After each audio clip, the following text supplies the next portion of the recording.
കനാലിലെ ഇന്നത്തെ ഈ അവസ്ഥയ്ക്ക് കാരണം കനാലിൽ ഈ മാലിന്യങ്ങൾ തള്ളുന്നതാണ്. ഈ പുഴ നല്ല വൃത്തിയുള്ള പുഴയും കുറേ മരങ്ങളൊക്കെ ആയിട്ട് ഞങ്ങൾ പാലല്ലെങ്കിൽ ഇതിലേ നടന്ന് അങ്ങോട്ട് കയറുന്നതൊക്കെ ഒരു ഇതാക്കിയേനി. എല്ലാ എല്ലാവർക്കും നല്ല സുഖം. ഇപ്പോഴാണ് ഈ ആൾക്കാർ മാലിന്യമൊക്കെ ഇട്ടിട്ട് ഇത് വെടക്കാക്കുന്നത്. പിന്നെ ഈ ഹോസ്പിറ്റൽ വെള്ളം ഉണ്ട് എന്നാ പറയുന്നത്.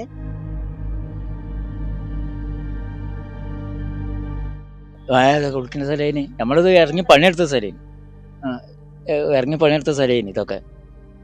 അതാ പറയാൻ കാരണം. നമുക്ക് ഈ വൃത്തികേടായാലും നമുക്ക് ഭയങ്കര ഖേദമുണ്ട്. ഉള്ള പറയണ എന്താ,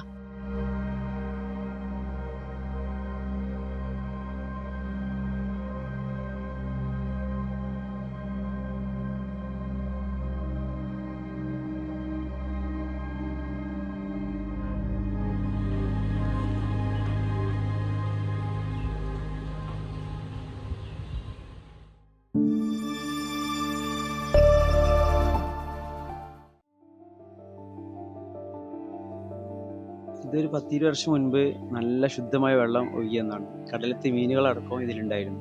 നമ്മളൊക്കെ ചെറുപ്പകാലത്ത് തോർത്തുമുണ്ടിൽ ഒരുപാട് മീൻ പിടിച്ച കാലഘട്ടം ഉണ്ടായിരുന്നു. പിന്നെ മിംസ് ബേബി ഹോസ്പിറ്റലിലേക്ക് വന്ന ശേഷം പിന്നെ കംപ്ലീറ്റ് ഈ കളറാ വെള്ളം. ഒരു മനുഷ്യന്മാർ താഴത്തേക്ക് ഇറങ്ങാൻ പറ്റില്ല. കോർപ്പറേഷന് യാതൊരു നടപടിയും ഇല്ല. കാരണം ഇത് വലിയൊരു പദ്ധതി ശരിക്കും ആവിഷ്കരിച്ചിട്ട് നിർബന്ധമായിട്ട് ഈ 2 ഹോസ്പിറ്റലിൽ നിന്നുള്ള മാലിന്യം നിർത്തലാക്കിയാലേ ഈ വെള്ളത്തിൻ്റെ കളറിനെ മാറ്റും. നിങ്ങൾ വെള്ളത്തിൻ്റെ കളർ നോക്കി നോക്ക്, കറുപ്പ് കളറല്ലേ. ഇത് ചില സമയത്ത് നല്ല വെള്ളം വരും, അത് കഴിഞ്ഞ ശേഷം പിന്നെ എന്ത് ചെയ്യും, ഈ അധിക സമയം തന്നെ കുറച്ചും കൂടെ കഴിഞ്ഞാൽ ഇവിടെ പ്രദേശവാസികളൊക്കെ നമുക്ക് ഒരുപാട് തയങ്ങിപ്പോയി. പുറത്തുനിന്ന് ഒരുപാട് ആൾക്കാർ വന്നാൽ മൂക്ക് പൊത്താതെ ഈ വഴിക്ക് നടക്കാൻ പറ്റാത്തൊരവസ്ഥയാണ്. നിങ്ങൾ ശരിക്കും ആ ബേബിൻ്റെ സൈഡിലേക്ക് പോയി കഴിഞ്ഞാൽ കനാലിനുള്ളിൽ കൂടെ കറക്റ്റ് ഈ കെമിക്കലുള്ള വെള്ളം വരുന്നത് കാണാം. മരുന്ന് നിർത്തലാക്കാൻ വലിയൊരു പദ്ധതി ഏത് കോർപ്പറേഷനാണ് കോർപ്പറേഷൻ, അല്ലെങ്കിൽ സംസ്ഥാന സർക്കാർ ഇതിന് അടിയന്തരമായിട്ട് ഇടപെടണം. കാരണം ഇവിടുത്തെ പ്രദേശവാസികൾക്കൊന്നും ഭയങ്കര സ്മെല്ലോട്, പിന്നെ കുട്ടികളൊന്നും ഭയങ്കര എന്താ പറയുക, ഇതൊക്കെ ഇനി കുറച്ച് വർഷം കഴിഞ്ഞാൽ വേറെ എന്തെങ്കിലും ഒരു സൈഡ് എഫക്റ്റ് വരുമെന്ന് പോലും നമുക്ക് പറയാൻ പറ്റാത്തൊരവസ്ഥയിലാണ് കടന്നു പോകുന്നത്.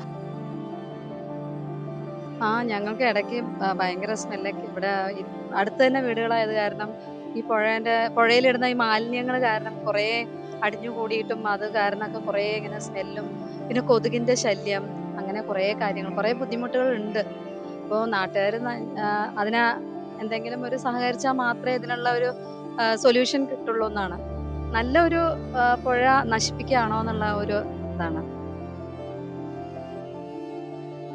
ഇവിടെ നല്ല പുഴയായിരുന്നു മുമ്പ് കാലത്ത്. ഞങ്ങളൊക്കെ അതിൽ കൈകാലം കയറാനും കുളിക്കാനൊക്കെ ഉള്ള പുഴയായിരുന്നു. നല്ല വൃത്തിയുള്ള പുഴയായിരുന്നു കുറെ കാലം മുമ്പ്. അപ്പോൾ അത് ഫുള്ള് ചളി കയറിയിട്ട് മരം കൊണ്ടുവരാനും പറ്റില്ല. മുമ്പ് കല്ലായിപ്പൊക്കെ വലിയ തോണി വന്ന സ്ഥലമാണ്. കല്ലായിപ്പോ ഇങ്ങോട്ട് നമ്പർ തോണി മരം കയറ്റാൻ വേണ്ടി ഇവിടെ വന്നിട്ട് ഇവിടെ വരെ വന്നിക്കുന്നത്. ഇപ്പൊ ചെറിയ തോണി പോലും വരാനില്ല സ്ഥിതിയായിരുന്നു, ചളിയായിരുന്നു. പിന്നെ ഇപ്പം ഉദ്ദേശിക്കാൻ അതിന്റെ കനാലിന്റെ പണി വരുന്നുണ്ട്. സൈഡൊക്കെ കെട്ടി വൃത്തിയാക്കാന്ന് പറയാല്ല, വൃത്തിയാക്കില്ലേ. നല്ല സ്മെല്ല്. ഹോസ്പിറ്റലിൽ വെള്ളം കാര്യം മറ്റേ എല്ലാ ഹോസ്പിറ്റൽ അവിടെ നിന്ന് വരുന്ന ഹോസ്പിറ്റലിൽ വെള്ളം കംപ്ലീറ്റ് ഇപ്പം ചളി കെട്ടിയിട്ട് എന്താ സ്മെല്ല്. കറുപ്പ് കളറാണ് വെള്ളമുള്ളത്. ആദ്യം നല്ല തെളിവുള്ള വെള്ളമായിരുന്നു, ഇപ്പൊ ഫുള്ള് കറുത്തു പോയി വെള്ളം. ഹോസ്പിറ്റൽ മാലിന്യം ഇങ്ങനെ വന്നിട്ട് പിന്നെ വെള്ളം നല്ല കൊതുകാണ്. ഈ സൈഡിൽ വൈകുന്നേരം ആയാലും ഫുള്ള്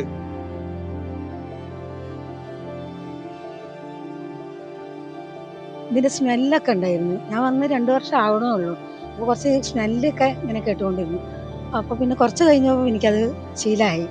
അപ്പോൾ ഞാനിങ്ങനെ വിചാരിക്കും, ആൾക്കാരിങ്ങനെ കൊണ്ടുവന്നിടുമ്പോൾ അയ്യോ എനിക്ക് മനസ്സിലൊരു ടെൻഷൻ, ഇത്രയും വേസ്റ്റുകളൊക്കെ ഇതിൻ്റെ ഉള്ളിൽ തന്നെയല്ലേ കൊണ്ടിടുന്നത്, ഇത് കാരണം ഇവർക്കൊക്കെ രോഗം വരൂലേ എന്നൊക്കെ എൻ്റെ മനസ്സിൽ എനിക്ക് പേടിയാണ്. ഞാൻ എന്നിട്ട് കഴിയണതും ഞാൻ പേപ്പറുകളൊക്കെ ഞാൻ തന്നെ കത്തിക്കും. പ്ലാസ്റ്റിക് കത്തിക്കാൻ പാടില്ല എന്ന് പറഞ്ഞു, ഇവിടെ അടുത്തുള്ളവരൊക്കെ പറഞ്ഞു അതിൻ്റെ കൂടെ പ്ലാസ്റ്റിക് ഒന്നും ഇടരുതേ. അപ്പം ഞാൻ പേപ്പർ മാത്രം കത്തിക്കും. പിന്നെ അവർ വന്നിട്ട് ഓണർ വന്നിട്ട് പ്ലാസ്റ്റിക് കൊടുക്കുന്ന സമയത്ത് അവരുടെ കൂടെ ഈ പ്ലാസ്റ്റിക് സാധനങ്ങൾ മാത്രം ഞാൻ അവർക്ക് അതിലേക്ക് ഇട്ട് കൊടുക്കും. കനാലിലെ ഇന്നത്തെ ഈ അവസ്ഥയ്ക്ക് കാരണം കനാലിൽ ഈ മാലിന്യങ്ങൾ തള്ളുന്നതാണ്. കനാലിലെ മാലിന്യങ്ങൾ എന്ന് വെച്ചിട്ടുണ്ടെങ്കിൽ ഈ പ്രദേശത്തുള്ള ആൾക്കാരുടെ എല്ലാവരും വീടുകളിലെ ഭക്ഷണാവശിഷ്ടങ്ങൾ കാര്യങ്ങളെല്ലാം ഇതിലേക്ക് തന്നെ നമ്മളെ ഈ ബേബി മെമ്മോറിയൽ ഹോസ്പിറ്റലിൻ്റെ അവിടെ നിന്ന് ഇങ്ങോട്ട് എടുത്ത് നോക്കിയിട്ടുണ്ടെങ്കിൽ സരോവരം ബയോ പാർക്ക് ശേഷമുള്ള സ്ഥലങ്ങളിലാണോ ഇത്ര ഒരു രൂക്ഷമായിട്ടുള്ള പ്രശ്നങ്ങൾ, വെള്ളത്തിൻ്റെ കളറിന് ഒരു ബ്ലാക്ക്, ഒരു കറുപ്പ് കളറ് കാര്യങ്ങളായിട്ടുള്ള ഇതൊക്കെ നിങ്ങൾക്ക് തന്നെ ഇവിടെ നോക്കിയാൽ കാണാവുന്നതാണ് ഈ കറുപ്പ് കളർ. ശരിക്കും ഒരു പുഴ നശിക്കുന്ന ഒരു അവസ്ഥയിലേക്കാണ് ഇത്. ശരിക്കും നമ്മൾ കനാലായിട്ടുള്ളത് ശരിക്കും ഒരു പുഴയാണ്. നമ്മൾ ഈ പുഴ ഇപ്പോൾ ഒരു ചെറുതായി ചുരുങ്ങി വരികയാണ്. അതേപോലെ തന്നെ രണ്ട് ഭാഗങ്ങളിലും അനധികൃതമായിട്ടുള്ള ഈ കയ്യേറ്റങ്ങളും കാര്യങ്ങളൊക്കെയാണ്. പിന്നെ അധികം ആൾക്കാർ പ്ലാസ്റ്റിക് ആണ് ഇടുന്നത് ഇതിലേക്ക്. പ്ലാസ്റ്റിക്കിന് ഒരു ഹരിതകർമ്മസേന വരുന്നുണ്ട് ഇവിടെ, ആരും കൊടുക്കൂല. ഒരു 2-3 വീട്ടുകാർ കൊടുത്തെങ്കിലായി. ഒരു 60 ഉറുപ്പ്യ ഒരു വാങ്ങുന്നുള്ളൂ. അത് കൊടുത്തിട്ട് ഓലെക്കൊണ്ട് ഒഴിവാക്കിക്കുകയാണെങ്കിൽ നല്ലതാണ്. പിന്നെ ഇവിടെ വേസ്റ്റ് എടുക്കുന്ന ആൾക്കാരും ഉണ്ട്. ഒരു വീട്ടുകളിൽ നിന്നൊക്കെ വേസ്റ്റ് എടുത്താലും പുഴയിലത്തെ മാലിന്യം കുറേ നീങ്ങും. അതിനാരും നിൽക്കുന്നില്ല. അപ്പം എന്ത് ചെയ്യാനാണ്? കൊതുവിൻ്റെ കടിയൊക്കെ എല്ലാവരും സഹിച്ചിരിക്കുക. പുതിയ പാലം എന്ന് പറഞ്ഞാൽ ഇത് കണ്ടമാനം കൊല്ലായി ഈ പ്രശ്നം വന്നിട്ട്. പക്ഷെ ഇത് ഓപ്പൺ ആയപ്പോൾ പൊതുജനങ്ങൾക്ക് അങ്ങോട്ടും ഇങ്ങോട്ടും പോകാനും സർവീസ് ചെയ്യാനൊക്കെ നല്ല ഒരു ഇത് തന്നെയാണ്. പക്ഷെ എന്ത് പറയാൻ, ഈ മാലിന്യം പോലത്തെ വെള്ളം ഈ പ്രദേശവാസികൾക്ക് പല രോഗങ്ങളും പല കൊതുകുകളും ഒക്കെ വന്നിട്ട് ചെറിയ കുട്ടികൾക്ക് പല അലർജിയും കാര്യങ്ങളൊക്കെ ഉണ്ട്. അപ്പം അതിനെക്കൊണ്ട് അതൊന്ന് എത്രയും പെട്ടെന്ന് ഇവിടുത്തെ സർക്കാരും ഇവിടുത്തെ കോർപ്പറേഷനും അതിൻ്റെതായ കാര്യങ്ങളൊന്ന് നിറവേറ്റി തരണമെന്ന് ഈ പൊതുജനങ്ങളെ ഒരു അഭിപ്രായം കൂടിയാണ്. പക്ഷെ എന്ത് സ്മെല്ലാന്നറിയാം, രാത്രി ആയാലും ഈ വൈകുന്നേരം ആയാലും കൊതുവിൻ്റെ ശല്യം കൊണ്ട് ഈ പ്രദേശവാസികൾക്ക് ഭക്ഷണം പോലും മതിയാക്കി വെക്കാൻ കഴിയില്ല. അപ്പം അതിനൊന്ന് സഹകരിച്ചിട്ട് പ്രവർത്തിക്കാൻ നമ്മളെ കോർപ്പറേഷനോട് അഭ്യർത്ഥിക്കാണ്. ഞാൻ ഈ മരക്കമ്പിൽ പണിയെടുത്ത ആളാണ്. ഇവിടെ ഒരു മരക്കമ്പനിയാണ്.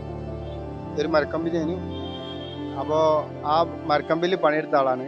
ഇപ്പോൾ അന്നൊക്കെ പുഴയിലിറങ്ങിയാൽ ഒരു കുഴപ്പമില്ലായിരുന്നു. ഇപ്പം പുഴയിലിറങ്ങിൻ്റെ ചോർച്ചരും എല്ലാ സൂക്കടും വരും. വളരെ ആദ്യം നല്ല വെള്ളമായിരുന്നു, ഇപ്പം വളരെ മോശമാണ് വെള്ളം. പിന്നെ മണം, അതേമാതിരി കൊതുവിൻ്റെ ശല്യം ഉണ്ട് ഇവിടെ നല്ലോണം ഏത് സമയത്തും.